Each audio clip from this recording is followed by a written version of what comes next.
Grabar. El tema de las amebas, hemos tocado en la anterior clase, hemos visto la entamoeba coli. Hoy nos vamos a centrar solamente en la entamoeba histolítica. ¿Ya? Por eso el tema número 6 se llama entamoeba histolítica. Vamos a ver un poquito más del cuadro clínico. Dentro de las competencias de la práctica, ustedes, los estudiantes, al final tienen que tener la destreza y habilidad para poder hacer un diagnóstico microscópico, la diferenciación de las amebas, ¿ya? Entonces, pueden identificar claramente, en esta práctica nosotros en el laboratorio, cada uno de los estudiantes trae 3 muestras de heces fecales de niños de diferentes edades, de entre los 2 años a los 10 años, y donde hacemos la búsqueda exhaustiva de los diferentes tipos de parásitos, especialmente nos centramos en las amebas. Pero, si en caso ustedes no lograsen encontrar sus propias amebas, yo tengo un pool de parásitos donde tengo las amebas. Pero el objetivo en esta clase es principalmente eso, ¿no? Que ustedes tengan la destreza de buscar sus propios parásitos. En muchas investigaciones que hacíamos nosotros en esta materia, hacíamos el diagnóstico de enteroparásitos. Entonces íbamos a un colegio más alejado, íbamos a un viaje de provincia, hicimos un viaje, me acuerdo, un semestre a 3 Cruces, traímos como 200 muestras de heces fecales, de niños, procesamos. Eso es lo bonito de esta materia. Parasitología 1 se caracteriza por hacer interacción social, y no la materia de interacción social, sino que interacción social parasitológica, donde vamos a diferentes lugares, vamos a hogares y hacemos diagnósticos reales. ¿Ya? Entonces, en base a eso, nosotros vamos a ir trabajando esta clase. Sabemos que las amebas es un grupo de muchos parásitos, dentro de ellos está la entamoeba histolítica, que ya saben que es un protozoario que se puede encontrar en 2 formas, como quiste y como trofozoito. Hemos dicho que puede invadir a la mucosa intestinal, causa úlceras, puede tener localizaciones fuera del intestino, que lo hemos visto en la anterior clase. Entonces también tiene una historia, como todos los parásitos tienen una historia. Hay parásitos que datan más años que la humanidad. Hay otros parásitos que están antes de Cristo, hay otros parásitos. Entonces, todos los parásitos, a medida que ha ido pasando el tiempo, se han ido documentando. Y este data desde el año 125, o sea, hace más de 125 años que este parásito ya lo tenemos conocida, ya escrita en los libros de literatura. Entonces, en muchos de los casos se han visto, en muchos, ustedes leen la parasitología, su historia de la parasitología, en muchos de los casos se ha diagnosticado en tiempos de guerra. En tiempos de guerra, en la Primera Guerra Mundial, Segunda Guerra Mundial, lo que mataba más a los soldados no era las armas enemigas, sino que eran los diferentes microorganismos a los que se enfrentaban en cada lugar de guerra que iban, en Vietnam y todos esos puntos de guerra que ustedes saben. Muchas de las matanzas más grandes han sido por parásitos. El caso de los esclavos que llegaban a Centroamérica, en el Canal de Panamá, muchas muertes hubieron a consecuencia de parásitos. Y las amebas también han causado grandes muertes parasitarias. Les invito a que lean un poquito más de la historia de las amebas, donde se van a dar cuenta cómo es que se logra dar el diagnóstico. En la anterior clase les mostraba este cuadro, les decía que la entamoeba histolítica es la más representativa de todo este grupo de las amebas. Es la ameba más patógena, que la próxima clase vamos a seguir con amebas también. En la guía había estado diseñada con muchos temas de amebas. Entonces, que se los quede bien claro que la entamoeba histolítica es un protozoario anaerobio con forma ameboide. Cuando decimos anaerobio es que puede vivir con presencia de oxígeno o sin presencia de oxígeno. Ella genera su propia energía. Dentro del género que infecta a los humanos está en forma de entamoeba. Es patógeno para el humano y para los canídeos, ¿no? Todos los animales que viven a nuestro alrededor también pueden infectarse y pueden sufrir patologías por los parásitos. Puede causar colitis, puede causar absceso hepático, lo que mostrábamos en la anterior clase. Entonces, bioquímicamente, ¿cómo sería su composición de las amebas? Las amebas serían, entonces, presentan un cariosoma compacto, pequeño y una cromatina distribuida, o sea, toda la información genética está ahí por parte interna de la membrana nuclear. Las especies de tamaño histolítica y dispar se conocen por tener el cariosoma dentro del centro del núcleo. O sea, hay muchas veces que uno se puede confundir en diagnosticar una entamoeba histolítica y una entamoeba dispar, porque las dos en forma son muy similares. ¿Hay pruebas de diferenciación? Sí. Una de las principales es la inmunocromatografía que se puede hacer, ¿no? Ahora, para sellar este capítulo de la entamoeba histolítica, dentro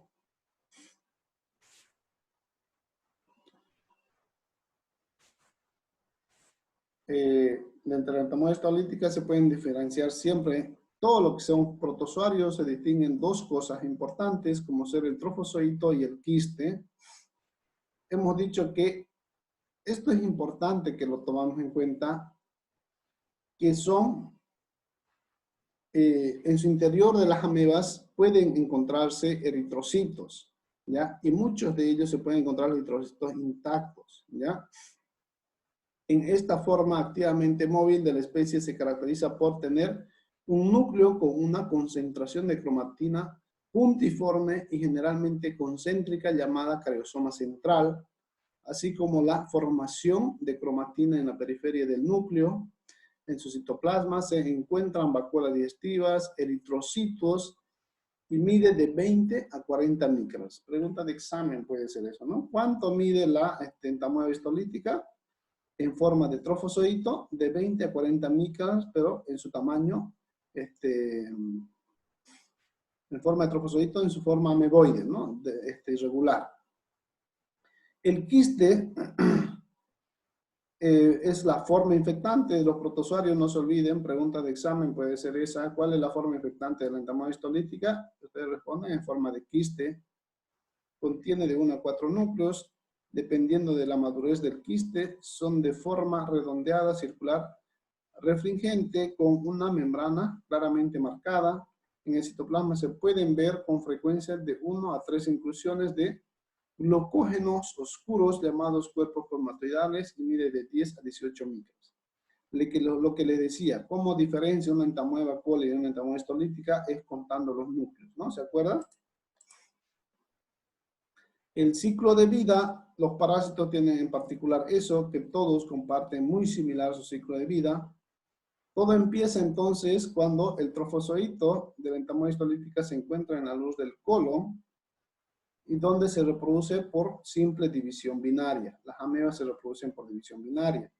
Dan origen a quistes inmaduros con un núcleo, los cuales continúan su desarrollo hasta llegar a los típicos quistes tetranucleados o con 3 núcleos, con 4 núcleos o menor de 4 núcleos. En las materias fecales se pueden encontrar trofozoitos, prequistes y quistes. Por eso es cuando encontramos un quiste con un núcleo, es un prequiste, y cuando encontramos ya con sus 3 núcleos diferenciados son quistes maduros. Los quistes llegan a la boca por el consumo de aguas contaminadas, por las manos o por artrópodos, alimentos o objetos contaminados. Todos los parásitos, especialmente en parasitología 1, entran por la boca. En diferentes formas pueden venir, ¿no? En diferente presentación, en otras palabras sería. Llegan al intestino y se multiplican por división binaria. Y el ciclo nuevamente continúa. Este ciclo lo van a ver en muchos parásitos. La forma que sale del tubo digestivo es por el fecalismo al aire libre. Esas heces fecales van y contaminan los alimentos a través de diferentes vías, puede ser por la lluvia, por el sol, por el viento, por el agua. Y de esa forma es que entran a nuestros alimentos y ingerimos alimentos contaminados con quistes de entamoeba histolítica y entran al tubo digestivo y de ahí toman diferentes directrices o direcciones para donde van a ir a causar patogenicidad en el paciente. Ahí vemos el ciclo de vida característico de las amebas, paso a paso, cómo va el proceso de multiplicación del trofozoito, se forman quistes, prequistes y el quiste maduro sale y otra vez infecta al ser humano, ¿no? La acción patológica o su patogenia de este parásito tiene que tomar muy en cuenta que solamente el 10% de las personas que presentan entamoeba histolítica en el colon son sintomáticas, el resto se consideran portadores sanos. Vale decir, de 100 personas que tienen entamoeba histolítica, solamente 10 personas van a presentar sintomatología y las otras 90 personas van a estar asintomáticas. ¿Ya? Eso es lo que quiere decir esta parte acá de 10%. Ahora, ese 10% nuevamente se convierte en el 100% de la población y de ese 10%, si no hay tratamiento, pueden llegar a fallecer. Ahora, el hecho de que la enfermedad se produzca depende de la interacción entre la virulencia del parásito y la defensa del huésped. Ahora estamos con el coronavirus de moda. Sabemos que el coronavirus, hay muchos pacientes asintomáticos. Yo he estado esta semana en contacto con varios pacientes asintomáticos. Una de las colegas también salió positivo.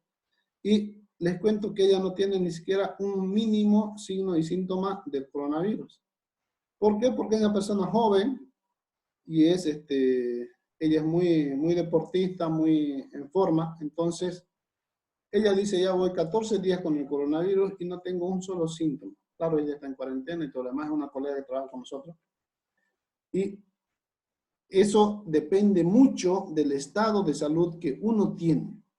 Hay personas que mueren por enfermedades sencillas, por enfermedades que podría el cuerpo soportar. Todo depende entonces de la virulencia del patógeno, en este caso de las amebas, con el estado de salud del paciente. Para los pacientes inmunosuprimidos e inmunodeprimidos, tener una entamoeba histolítica es mortal. Se mueren por diarrea. ¿Ya? Por ejemplo, ¿quiénes son las personas inmunosuprimidas? ¿Hay diferencia entre inmunosuprimido y inmunodeprimido? A ver, jóvenes, una participación para saber que están vivos. Liliana.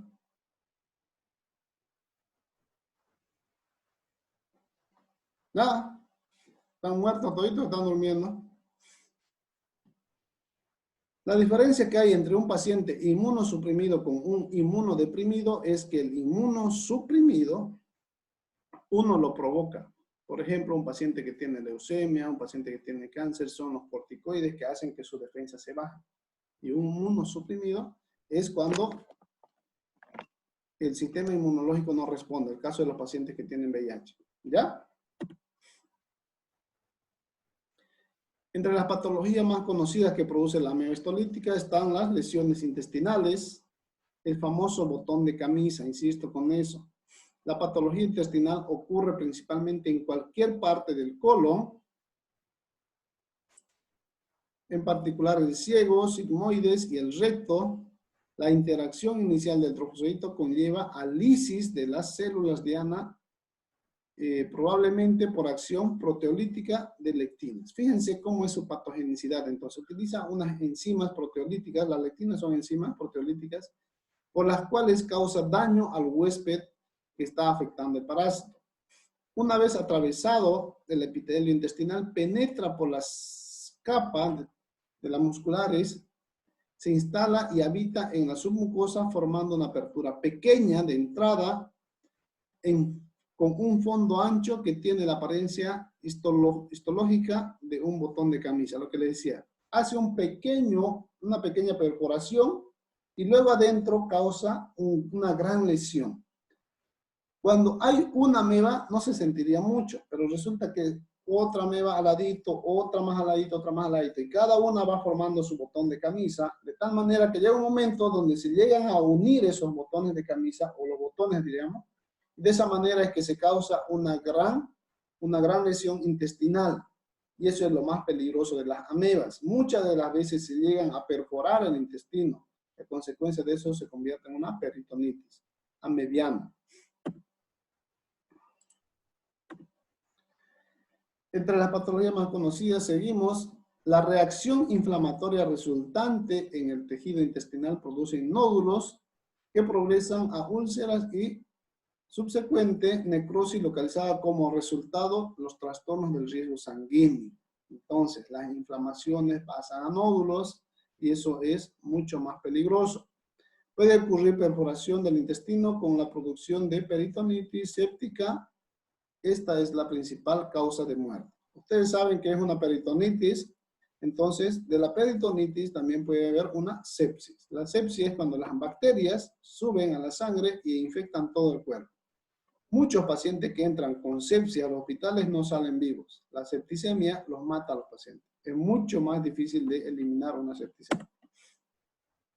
La sintomatología, el cuadro clínico de la amebiasis histolítica, puede ser similar a las que ocasiona por otras causas, o sea, no es un signo directo, es decir, es histolítico.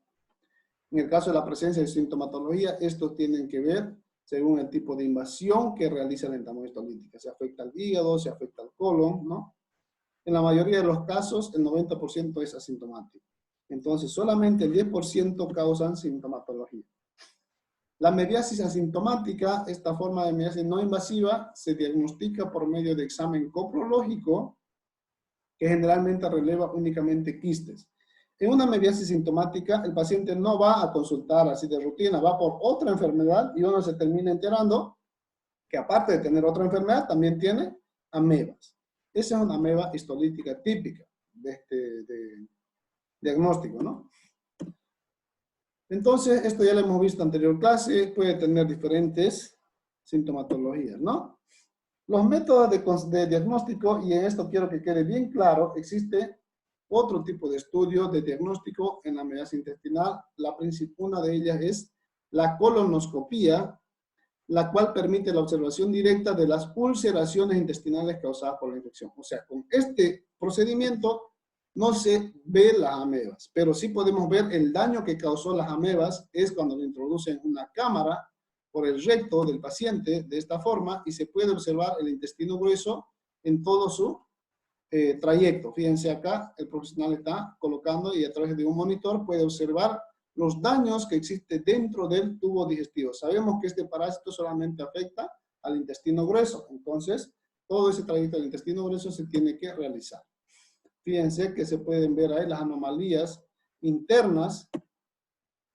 Ahí vemos diferentes tipos que se puede hacer con la colonoscopía. Se puede diagnosticar a través de visualización, a través de la vista de un aparato, de una máquina que lleva todo ese procedimiento, ¿no? Ahora, los métodos diagnósticos también pueden ser métodos por radiología, donde se toman placas radiográficas y se ve el oscurecimiento, porque en las placas no se ve más otra cosa que los oscurecimientos y los daños causados por los parásitos. Ahora, pregunta de examen, le decía en la anterior clase y les repetía una y otra vez. Hay dos métodos diagnósticos, esta vez se lo hice bien en detalle. Los métodos diagnósticos indirectos y los directos. Los métodos de diagnóstico indirectos para parásitos, especialmente para las amebas, es el ELISA, el Western blot, la inmunocromatografía y el PCR en tiempo real. El ELISA, la prueba de ELISA para parásitos, hay que comprar el kit completo para un parásito y se diagnostica a través de suero o de heces. En este caso de las amebas se puede hacer por heces. Y se trata de una reacción antígeno-anticuerpo donde buscamos antígenos o anticuerpos del paciente infectado a través de reactivos y por diferentes tiempos de incubación, ¿ya? Y al final, a través de la formación de complejo antígeno-anticuerpo, podemos ver si es positivo o es negativo. El Western blot lo que trata de hacer es es como hacer una electroforesis, pero es por migración selectiva de los anticuerpos también, que son procedimientos mucho más costosos y caros y poco sensibles. La inmunocromatografía es la migración de anticuerpos por diferencia de peso molecular, lo cual nos da si es positivo o es negativo, muy parecido a una prueba de embarazo. El PCR en tiempo real lo que se busca es desdoblar el material genético que tiene el parásito y compararlo, las fracciones de timina, guanina, uracilo, todo lo que hemos aprendido en biología celular. Eso mismo se hace, es el desdoblamiento del ADN de los parásitos.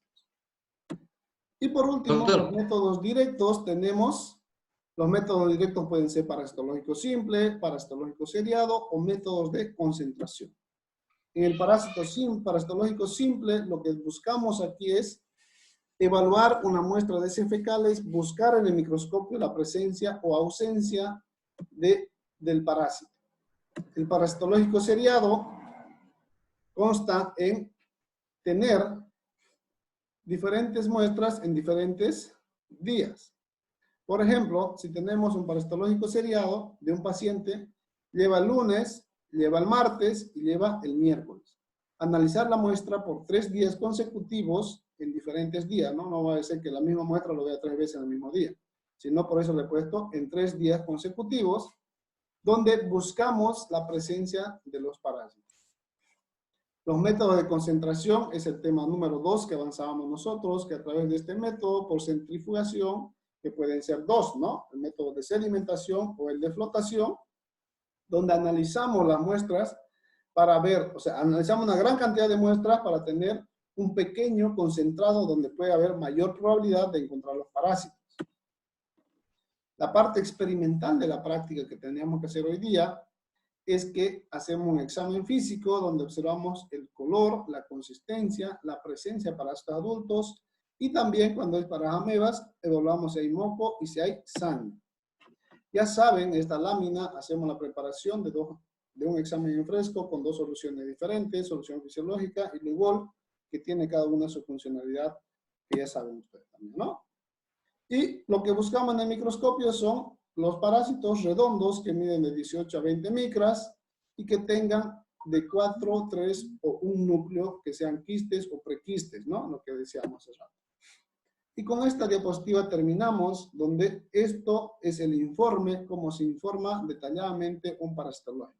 Siempre un informe tiene que ir la parte superior, todos los datos del paciente, su registro, su edad, su fecha de nacimiento, la fecha que lo solicitó el médico, todo lo que corresponda para identificarlo fácilmente. Luego viene el análisis macroscópico y luego viene el análisis microscópico. En ahí podemos decir si tiene o no tiene. Bueno, aquí hay una compañera que pregunta, don Derry, ¿qué significa PCR? PCR significa, hay 2 tipos de PCR por si acaso, Derry. Hay el PCR en tiempo real y el PCR que significa proteína C reactiva. El PCR en tiempo real son siglas en inglés que significan desdoblamiento desdoblamiento del material genético. Eso es, todo lo que es PCR. Ahorita está de moda la palabra PCR que hacemos para coronavirus. Lo que se hace es sacar una fracción del ADN, del virus, del parásito, de la bacteria que estamos buscando, y hacerlo multiplicar 1000 veces o 10.000 veces o 100.000 veces su ADN, de la forma que ustedes conocen por biología. Ustedes saben que citosina, guanina, adenina, uracilo, todo eso, todo lo que es ARN, en el caso de los virus, y ADN en el caso de las bacterias y parásitos. Y esa replicación se hace comparación con patrones estandarizados, que están computarizados, y en base a eso se puede decir que es o no es tal, en este caso, parásito, ¿no? O si en el caso del coronavirus sería el virus. ¿Ya? Eso es PCR. Entonces, lo que les decía, que el examen macroscópico se tiene que anotar el color, consistencia, moco y sangre si es necesario. Y en el análisis microscópico, si yo veo en la muestra de mi paciente, veo parásitos, coloco ahí. En tamueva histolítica tengo que colocar en cruces. Una cruz significa que mi paciente tiene pocos parásitos, 2 cruces que tienen muchos parásitos y 3 cruces que tienen abundantes parásitos.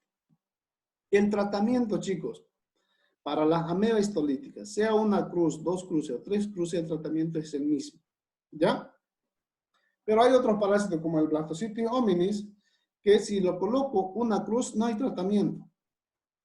Solamente reciben tratamiento los pacientes que tienen 2 cruces y 3 cruces. Entonces, siempre es importante en el informe del resultado que se coloque la cantidad en cruces. Si no hay preguntas. Doctor, ¿y cómo voy a saber, digamos, para poner 2 cruces, 3 cruces, digamos, cuántos parásitos tiene que haber en una muestra para poder reportar así? Excelente su pregunta. Muy buena pregunta. ¿Cuántos parásitos yo le coloco en mi? O sea, en ningún libro dice que ¿Cuántos parásitos? No hay, yo leí como 3, 4 libros de parasitología diferentes y de autores muy reconocidos. En ninguno, en todos dice que se tiene que informar en cruces, pero no nos dice de 1 a 2 lo pone una cruz. En mi experiencia profesional, lo que yo hago a diario es, si mi paciente en cada campo que miro encuentro un parásito, en otro campo no encuentro, en el otro sí encuentro, en unos 5 campos no encuentro, en ello lo coloco una cruz. Cuando yo encuentro un parásito en cada campo, o sea, todos los campos muevo, pillo 1 por lo menos, o pillo 2, lo pongo 2 cruces.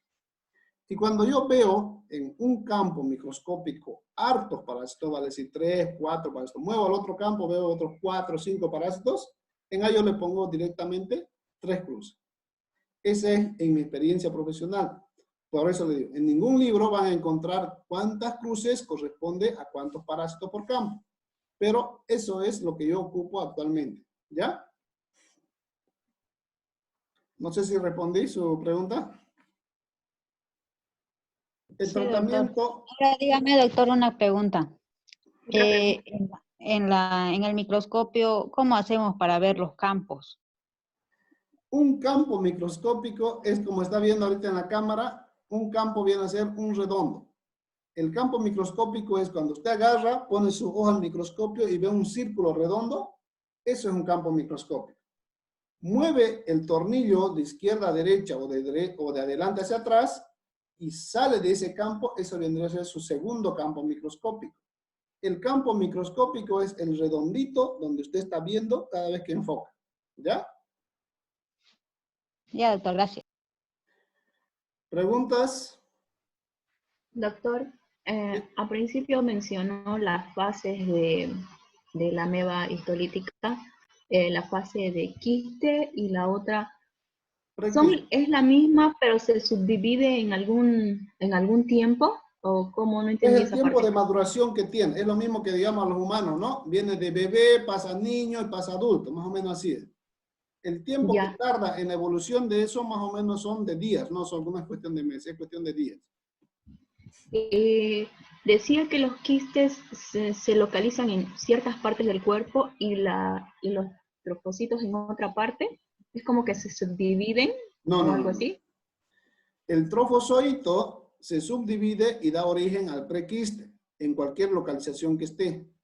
Siempre hemos dicho que la entamoeba histolítica, su localización es el intestino grueso, Ya. ¿no? Entonces, en lo largo y ancho del intestino grueso, en cualquier parte puede estar localizado. Es la forma que se entra dentro del tubo digestivo, hemos dicho que hace la famosa forma de botón de camisa, y en ahí empieza el proceso de multiplicación. Ya, doctor, gracias. El tratamiento, hay varias opciones, metronidazol, cloroquina, ¿no? Y ahorita está de moda la cloroquina en Perú por el tema del coronavirus. Se puede prevenir, sí, lavándose y teniendo buena excreta de las heces fecales. Y con eso terminamos el tema, ¿ya? ¿Alguna pregunta más o cerramos la clase? ¿Nadie más?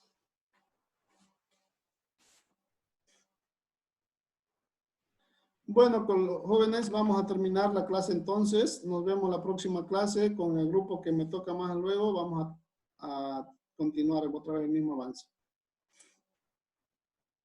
Hasta luego.